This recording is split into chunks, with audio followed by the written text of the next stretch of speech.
Hold both ends of the battery compartment cover and pull out the battery slot.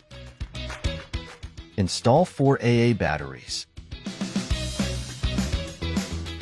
Firmly press the battery slot into the device until the snap is visible. After powering on, the button LED light flashes. Use the following SONOFF gateways for pairing. Open the eWeLink app and follow the instructions to pair the device with the Zigbee gateway. Wrap thread seal tape appropriately to enhance tightness and prevent leaks. Connect to the faucet and hose to complete the installation. You can control and manage the water valve remotely via the app.